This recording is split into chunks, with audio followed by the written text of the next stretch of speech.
पहला केस होया होगा जिथे डीजीपी FIR मेरे कोले है।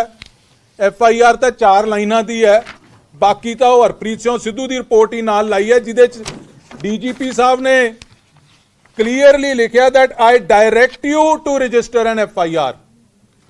मैनू किन्नियां FIRs तुसीं दिखा दोगे जिहड़ी DGP तो डायरैक्ट होके हुंदियां होण। FIR थाणियां च हुंदियां, SHO तफ्तीश करदा है ते फिर FIR हुंदी है। पर यह जिहड़ा केस है एक वखरी मापदंड, एक वखरे तरह का केस इस सरकार ने बना के रखता है।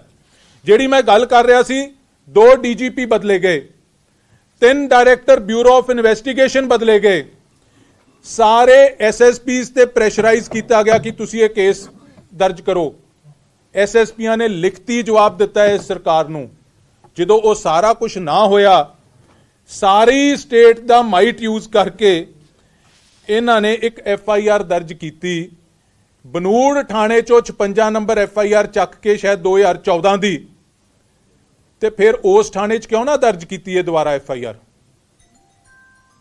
मेरा सवाल है सरकार नूं, जिस थाने च ओरिजिनल FIR है फिर उत्थे FIR क्यों ना दर्ज हुई? ये जवाब पंजाब के लोगों नूं दिओ।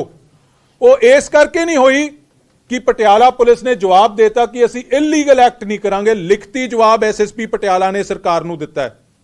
लिया के मोहाली एक कमरे च जिथे कंप्यूटर रखे इन्होंने स्टेट क्राइम सैल उन्होंने कहते हैं 2 FIR हुई सारे साल च, इहो जिहा थाना होना है। पंजाब के लोग जानते हैं, हर थाने च जाके वेख लो दिहाड़ी दियां किन्नियां किन्नियां FIR होंदियां। एक इहो जिहा थाना होना जिहदे च 2 FIR साल च होईयां। उत्थे लिया के एक FIR रात दे हनेरे च दर्ज की जाती है। सारी दिहाड़ी FIR की कॉपी नहीं दी जाती जिहड़ी लीगल राइट है, इलाका मजिस्ट्रेट नूं नहीं भेजी जाती। इहो जिहे काम ये सरकार कर रही है। अद्धी अद्धी रात नूं DGP बदले जाते हैं, अद्धी रात नूं FIR कीतियां जांदियां ते ये हालात बनाए जाते हैं। ते जिहड़े तत्थ FIR दे विच मैं तुहाडे सामने रखने चाहुंदा, FIR रजिस्टर हुई है हरप्रीत सिंह सिद्धू दे रिपोर्ट के बेस ते। हुण ये हरप्रीत सिंह सिद्धू कौन है? शायद तुहाडे चों कुछ जानते होण, बहुते ना जानते होण। हरप्रीत सिंह सिद्धू ने दी जिहड़ी रिपोर्ट इस FIR च लगी है, ये 15 पेज के FIR दे विच उन्होंने आप लिखिया कि मेरी मजीठिया परिवार नाल करीबी रिश्तेदारी है, पर साडे फैमिली डिफरेंसिस इन्ने है कि असी पिछले 15 सालों तो साडी बोलचाल भी है नहीं। ये 15 नंबर पेज ते है इस FIR दे, तुसीं आ देख सकते हो। मैं हाईलाइट की है, जे किसी नूं चाहिदी हो मैं पोर्शन भी दे दूंगा। उन्हें लिखा हरप्रीत सिंह सिद्धू ने आपकी रिपोर्ट कि 15 साल 14 साल हो गए मजीठिया परिवार नाल मेरी बोलचाल नहीं है, पर साडी बड़ी करीबी रिश्तेदारी है। की उहदा हक बनता सी इनकुआयरी करदा फिर इन्हां दी? की सरकार दा हक बनता सी कि उस अफसर तो इनकुआयरी कराउंदे? पर गलत काम कराउणा सी, इस करके उहदे तो कराया गया। कोई फ्रैश एविडेंस नहीं उन्हें रिकॉर्ड किया, कोई इनकुआयरी नहीं की, कोई इन्वेस्टिगेशन नहीं की। ये मैटर ऑफ रिकॉर्ड है, मैं नहीं बोल रहा, ये उहदी आपदी रिपोर्ट है कि मैं कोई इन्वेस्टिगेशन या इंक्वायरी नहीं की। मेरी रिपोर्ट सिर्फ मेरा ओपीनियन है बेस्ड ऑन ED डॉक्यूमेंट्स। ते ED दे डॉक्यूमेंट्स दे विच कुछ हुंदा तां ED खुद चलान पेश कर दिंदी। ED ने तो चलान पेश नहीं किया इन्हां दे खिलाफ कोई भी। So no investigation, no inquiry, but a personal opinion of a person who has strained relationship with their family, ਉਹਦੇ ओपीनियन ते एक FIR दर्ज कर दी जाती है। यह नवा एक मील पत्थर सरकार ने साबित किया। सो उस तो बाद जो इन्होंने FIR रजिस्टर करती, एंड एक चीज थोनू होर मैं ध्यान च लियाउणी चाहना थोड़े राही पंजाब के लोगों को, कि इस FIR दे विच ट्रायल कंकलूड होए नू 3 साल हो गए। जनवरी 2019 दे विच इस FIR दी trial special court CBI court Mohali conclude होगी। जेड़े बरी होने सी बरी हो गए, जेड़े सजा होने सी सजा हो गए।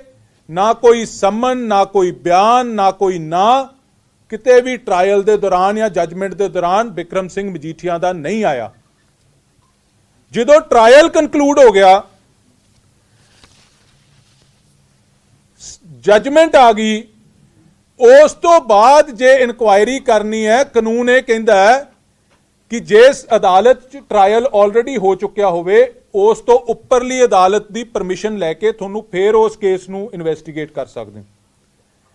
ਸੋ ਇਨ ਦਿਸ ਕੇਸ ਹਾਈ ਕੋਰਟ ਤੋਂ ਪਰਮਿਸ਼ਨ ਲੈਣੀ ਪੈਣੀ ਸੀ। ਸਾਰੇ ਅਫਸਰਾਂ ਨੇ ਵੀ ਇਹਨਾਂ ਨੂੰ ਜਦੋਂ ਜਵਾਬ ਦਿੱਤਾ ਹੈ ਲਿਖ ਕੇ ਭੇਜਿਆ, ਪਰ ਪਹਿਲੀ ਵਾਰੀ ਹਿੰਦੁਸਤਾਨ ਦੇ ਇਤਿਹਾਸ 'ਚ first instance in the history of this country ਜਿੱਥੇ ਟ੍ਰਾਇਲ ਕੰਕਲੂਡ ਸੈਸ਼ਨ ਕੋਰਟ 'ਚ ਹੋਇਆ ਹੋਵੇ ਤੇ ਬਿਨਾਂ ਕਿਸੇ ਕੋਰਟ ਦੀ ਪਰਮਿਸ਼ਨ ਤੋਂ ਰੀਇਨਵੈਸਟੀਗੇਸ਼ਨ ਵਾਸਤੇ FIR ਦਰਜ ਕੀਤੀ ਜਾਵੇ, ਇਹ ਪਹਿਲੀ ਵਾਰ ਹਿੰਦੁਸਤਾਨ ਦੇ ਇਤਿਹਾਸ 'ਚ ਕਿਸੇ ਕੇਸ ਦੇ ਵਿੱਚ ਵੀ ਹੋਇਆ। ਮੈਂ ਚੈਲੰਜ ਕਰਦਾ, ਮੈਨੂੰ ਕੋਈ ਕੇਸ ਦਿਖਾ ਦਿਓ ਜਿੱਥੇ ਹਾਇਰ ਕੋਰਟ ਦੀ ਪਰਮਿਸ਼ਨ ਬਿਨਾਂ ਦੁਬਾਰਾ ਇਨਵੈਸਟੀਗੇਸ਼ਨ ਹੋਈ ਹੋਵੇ। ਇਹ ਨਵੇਂ ਕਾਨੂੰਨ, ਨਵੀਆਂ ਪਿਰਤਾਂ ਇਸ ਸਰਕਾਰ ਨੇ ਪਾਈਆਂ ਤੇ ਮੈਂ ਇਹ ਜ਼ਰੂਰ ਇੱਥੇ ਕਹਿਣਾ ਚਾਹੂੰਗਾ, ਕਹਿਣਾ ਨਹੀਂ ਚਾਹੁੰਦਾ ਸੀ, ਪਰ ਇਹ ਕੰਡੇ ਜਿਹੜੇ ਬੀਜੇ ਆ ਇਹਨਾਂ ਨੂੰ ਚੁਗਣੇ ਪੈਣੇ ਆ। ਇਹ ਦਿਨ ਬਦਲਨੇ ਆ। ਅਫਸਰ ਵੀ ਇੱਥੇ ਦੋ ਤਰ੍ਹਾਂ ਦੇ ਹੋਏ ਆ। ਇੱਕ ਅਫਸਰ ਜਿਨ੍ਹਾਂ ਨੇ ਆਪਦੀ ਵਰਦੀ ਦਾ ਮਾਣ ਰੱਖਿਆ, ਜਿਸ ਕਨਸਟੀਟਿਊਸ਼ਨ ਦੀ ਸਹੁੰ ਖਾਧੀ ਉਸ ਕਨਸਟੀਟਿਊਸ਼ਨ ਤੇ ਪਹਿਰਾ ਦਿੱਤਾ, ਹਿੱਕ ਠੋਕ ਕੇ ਗਲਤ ਕੰਮ ਕਰਨ ਤੋਂ ਜਵਾਬ ਦਿੱਤਾ। ਦੂਜੇ ਅਫਸਰ ਜਿਹੜੇ ਸਰਕਾਰ ਦੇ ਸਾਹਮਣੇ ਲੰਮੇ ਪੈ ਗਏ। ਨਾ ਤਾਂ ਜਿਨ੍ਹਾਂ ਨੇ ਕਾਨੂੰਨ ਦੀ ਰੱਖਿਆ ਕੀਤੀ ਉਹਨਾਂ ਨੂੰ ਭੁੱਲਿਆ ਜਾਊਗਾ, ਨਾ ਜਿਹੜੇ ਲੰਮੇ ਪਏ ਉਹਨਾਂ ਨੂੰ ਭੁੱਲਿਆ ਜਾਊਗਾ। ਕਾਨੂੰਨ ਸਭ ਵਾਸਤੇ ਬਰਾਬਰ ਹੈ। If N officer in uniform commits an illegal act, he is also liable to be punished. ਕਾਨੂੰਨ ਦੇ ਦਾਇਰੇ 'ਚ ਸਾਰੇ ਆਉਣਗੇ। ਸੋ ਜਿਹੜੀ ਮੈਂ ਗੱਲ ਕਰ ਰਿਹਾ ਸੀ, ਹੁਣ ਹਰਪ੍ਰੀਤ ਸਿੰਘ ਸਿੱਧੂ ਦੀ ਰਿਪੋਰਟ, ਇੱਕ ਤੱਥ ਹੋਰ ਤੁਹਾਡੇ ਸਾਹਮਣੇ ਬੜਾ ਇੰਪੋਰਟੈਂਟ ਰੱਖਣਾ ਚਾਹੁੰਦਾ। ਹਰਪ੍ਰੀਤ ਸਿੰਘ ਸਿੱਧੂ ਦੀ ਰਿਪੋਰਟ ਇਹਨਾਂ ਨੇ ਉਹਦੇ 'ਚ FIR 'ਚ ਕੋਟ ਕਰਤੀ, ਪਰ ਬੜੀ ਕਨਵੀਨੀਐਂਟਲੀ, ਬੜੀ ਚਲਾਕੀ ਨਾਲ ਲੋਕਾਂ ਤੋਂ ਇੱਕ ਬਹੁਤ ਵੱਡਾ ਤੱਥ, ਇੱਕ ਬਹੁਤ ਵੱਡਾ ਫੈਕਟ ਇਹਨਾਂ ਨੇ ਲੁਕੋ ਕੇ ਰੱਖਿਆ। ਉਹ ਫੈਕਟ ਕੀ ਹੈ? ਜਦੋਂ ਹਰਪ੍ਰੀਤ ਸਿੰਘ ਸਿੱਧੂ ਦੀ ਰਿਪੋਰਟ ਹਾਈ ਕੋਰਟ 'ਚ ਗਈ, ਹਾਈ ਕੋਰਟ ਨੇ ਸਰਕਾਰ ਨੂੰ ਆਖਿਆ ਕਿ ਇੱਕ ਉੱਚ ਪੱਧਰੀ ਕਮੇਟੀ ਬਣਾਓ ਜਿਹੜੀ ਇਸ ਰਿਪੋਰਟ ਨੂੰ ਪੜ੍ਹ ਕੇ, ਘੋਖ ਕੇ ਤੇ ਆਪਦੇ ਕਮੈਂਟਸ ਦੇਵੇ ਇਹਦੇ ਤੇ। ਸਰਕਾਰ ਨੇ ਹਾਈ ਕੋਰਟ ਦੇ ਆਰਡਰ ਤੇ ਐਡੀਸ਼ਨਲ ਚੀਫ ਸੈਕਟਰੀ ਹੋਮ ਤੇ DGP ਦੀ ਇੱਕ ਕਮੇਟੀ ਬਣਾਈ ਜਿਨ੍ਹਾਂ ਨੇ ਇਹ ਰਿਪੋਰਟ ਪੜ੍ਹ ਕੇ ਹਾਈ ਕੋਰਟ ਦੇ ਵਿੱਚ ਆਪਦੀ ਰਿਪੋਰਟ ਸਬਮਿਟ ਕੀਤੀ। ਉਹ ਰਿਪੋਰਟ ਕਿੱਥੇ ਹੈ? ਮੈਂ ਸਰਕਾਰ ਨੂੰ ਪੁੱਛਣੀ ਚਾਹਣਾ। ਉਹ ਰਿਪੋਰਟ FIR ਦੇ ਵਿੱਚ ਕਿਉਂ ਨਹੀਂ ਲਾਈ? ਉਹ ਰਿਪੋਰਟ ਲੋਕਾਂ ਦੇ ਸਾਹਮਣੇ ਕਿਉਂ ਨਹੀਂ ਰੱਖੀ ਇਹਨਾਂ ਨੇ? ਕਿਉਂ ਸਿਰਫ ਇੱਕ ਐਸੇ ਅਫਸਰ ਦੀ ਜਿਹਦੀ ਨਿੱਜੀ ਰੰਜਿਸ਼ ਇਸ ਪਰਿਵਾਰ ਨਾਲ ਹੈ ਉਹਦੀ ਰਿਪੋਰਟ ਤੇ ਪਰਚਾ ਦਰਜ ਕੀਤਾ ਜਾਂਦਾ ਹੈ?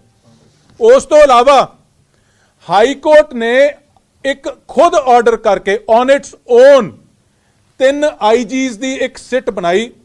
ਤਿੰਨੋਂ IG ਪੰਜਾਬ ਤੋਂ ਬਾਹਰਲੇ ਈਸ਼ਵਰ ਸਿੰਘ, ਵੀ ਨੀਰਜਾ ਤੇ ਨਾਗੇਸ਼ਵਰ ਰਾਓ, ਤਿੰਨੋਂ IGs ਦੀ ਇੱਕ ਸਿੱਟ ਬਣਾਈ ਤੇ ਕੋਰਟ ਨੇ ਖੁਦ ਮੋਨੀਟਰ ਕੀਤਾ ਤੇ ਉਹਨਾਂ ਨੂੰ ਆਰਡਰ ਕੀ ਕੀਤਾ, ਮੈਂ ਕੋਟ ਕਰ ਰਿਹਾ, ਇਹ ਬੜਾ ਇੰਪੋਰਟੈਂਟ ਆਰਡਰ ਹੈ। ਕਿੰਨੀ ਵਾਈਡ ਰੇਂਜਿੰਗ ਪਾਵਰ ਉਸ ਸਿੱਟ ਨੂੰ ਹਾਈ ਕੋਰਟ ਨੇ ਦਿੱਤੀ। ਹਾਈ ਕੋਰਟ ਨੇ ਕਿਹਾ and directed the SIT to revisit all cases, revisit all cases, ਸਾਰੇ ਕੇਸ ਦੁਬਾਰਾ ਇੱਕ ਵਾਰੀ ਘੋਖੋ, record findings, recommending exoneration wherever necessary and making persons accused who were deliberately left out। ਕਹਿੰਦੇ ਸਾਰੇ ਕੇਸ ਰੀਵਿਜ਼ਿਟ ਕਰੋ, findings ਨਵੀਆਂ ਰਿਕਾਰਡ ਕਰੋ, ਜਿਹੜੇ ਬੰਦੇ ਗਲਤ ਛੱਡੇ ਗਏ ਵਿੱਚ ਪਾਓ, ਜਿਹੜੇ ਫਸਾਏ ਗਏ ਉਹਨਾਂ ਨੂੰ ਬਾਹਰ ਕੱਢੋ।